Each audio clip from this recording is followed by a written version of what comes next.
Hello Ram Ram भाई जी।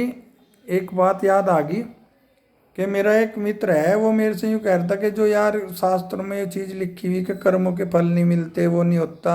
मतलब फल मिले हैं कर्मों का, और यो हो है वो है, इनको कहाँ मिलते होंगे, बेकार की सब मन गढ़ंत बात है। वो कह रहे यार इतने लोग मरे हैं, इतना वो हो तो उनकी कहाँ कहाँ तक व्यवस्था करी जाएगी। तो मैंने कहा अगर ये सिद्ध कर दूँ तो क्या देगा, उन्होंने कहा फिर भाई मैं मान जाऊँगा भाई, सारे शास्त्र ठीक है। मैंने कहा कितनी तरह की उनका यातनाओं का पता तुझे भाई। आग में जलाएंगे, उबलते पानी में डाल देंगे, उन्हें उबलते हुए तेल में डाल देंगे, और आग में डाल देंगे, या किसी जो रसायन है उसके अंदर डाल देंगे। यही तो हैं सब, बहुत सारी तरह की इस तरह की यातनाएं तो हैं। उन्होंने कहा हाँ यही हुए। तो मैंने कहा एक बात होता, पुनर्जन्म मानना या नहीं मानता। उसने कहा पुनर्जन्म मैं मानू, पुनर्जन्म की कोई बात नहीं है, क्योंकि मैंने बहुत सारे उदाहरण अपने जीवन में देखे जिसमें बच्चे हुए और उन्होंने कहा कि हम तो वहाँ हुए थे और वो थे, और उन्होंने सारी चीज़ें ऐसे ही बताई जैसे वो उस घर में रहे थे और वो रहा था। तो उनको वो तो मैं पुनर्जन्म तो मानू, पुनर्जन्म तो है।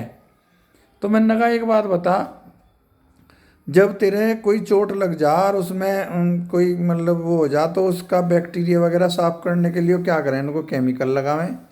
मैंने कहा अगर ब्रेड बनानी हो तो क्या करें, तो उसने कहा ब्रेड का खमीर उठाया जावे और उसमें खमीर में, नहीं तो मानना जब खमीर उठ जाओ उसके अंदर कोई जीव हो, उनको हाँ हो।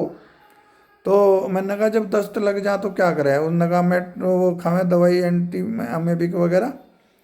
तो और मैंने कहा अगर रात को यूँ लग रहा है कि सब्जी अब खराब होने वाली है, यानी कि उसके अंदर जीव आ गया, तो तुम क्या करो, उनको फिर हम उसे फटाफट उबाल दें, खूब देर तक उबाल लें, तो उनको जो उसके अंदर जो कीटाणु पीटाणु हो सब मर जा।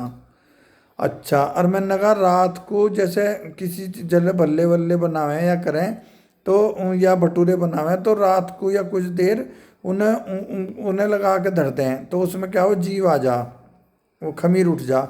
खमीर एक तरह का जीव हो, नुको हाँ। फिर मैंने कहा उसे भटूरों को तल दें, नुको हाँ। तो मैंने कहा कर्म के हिसाब से आदमी को अलग अलग योनि में उसके जो कर्म है उसके हिसाब से आदमी को वो मिला है, जन्म मिला है। कोई बैक्टीरिया बनेगा, कोई तुम्हारे मीवा बनेगा, कोई कुत्ता बनेगा, कोई बिल्ली बनेगा, कोई सुअर बनेगा है, कोई मुर्गा बनेगा। तो उसी तरह से जन्म मिले हैं। जैसे मुर्गा हुआ उसे काट दिया, उसके हिसाब से ये दंड था। बकरा बना, उसे काट दिया, उसके हिसाब से ये दंड था। अगर उस दंड में भी क्या है कि कहीं वो कर्म के अनुसार बिल्कुल वैसे कट गया, कहीं परेशान कर करके कटा, कहीं पे आदमी कोई बैक्टीरिया वो बन गया, बैक्टीरिया वो किसी चोट में आ गया, उसे बहुत सारे बैक्टीरिया हैं, उन्हें वो करा, उनके ऊपर बीटाडीन वगैरह लगा दी, वो जर्मीसाइड सब मर गए।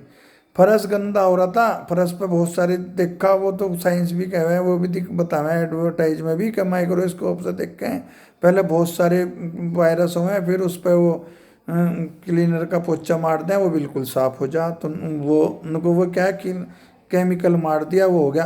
तो मैंने कहा यही तो जीव है, जब आदमी को अपने पूर्व कर्म के अनुसार जो उसकी सजा हो रही हो या जो भी हो, इसी तरह से उसे वो मिले, क्या नाम है, उसे दंड दिया जाए, उसी हिसाब से उसका जन्म दे दिया जाए। तो अब ये तो तय समझ गए, जो उसमें आ गया ओवन में, मतलब जो ब्रेड में आ गया वो ओवन में जाकर गर्म हो रहा, जो भटूरे में आ गया या और किसी चीज़ में आ गया वो तला जा रहा, जो सब्जी में आ गया उसमें उसे हो गया, उसे उबाला जा रहा। तो यही तो है, और क्या चीज़ है। दही में सब में वायरस वो हैं, हेल्थ बैक्टीरिया हुए हैं, हेल्दी बैक्टीरिया, गट हेल्थ हो, तो जब उसकी कड़ी बने फिर क्या हो, वे उबाले ही नहीं जाते। तो इसी तरह से आदमी के कर्मों के अनुसार उसे वो मिला है। और एक चीज़ और, जो सबसे अच्छा जन्म माना जाए तो सबको पता कि मानव का हो। मानव का जन्म किस लिए हुआ है कि परमात्मा, जितने भी अभी तक के कर्म हमारे संचित हो रहे, उन्हें पर अच्छे कर्म करके और परमात्मा की राह पे चल के परमात्मा का नाम लेकर उसका नाम का सुमिरन करके वो अपने कर्म सुधारे जा। तो ये जो जीवन है ना, जो हम उल्टे सीधे कामों में लग रहे, यो कर रहे वो कर रहे, यो केवल और केवल अपने पूर्व जन्मों के कर्म को ठीक करने का, और क्या नाम है, भगवान की प्रसन्नता के लिए काम करने वाला ये बेस्ट मौका है। अगर इसमें भी तुम उल्टे सीधे काम करोगे तो बस होगा काम।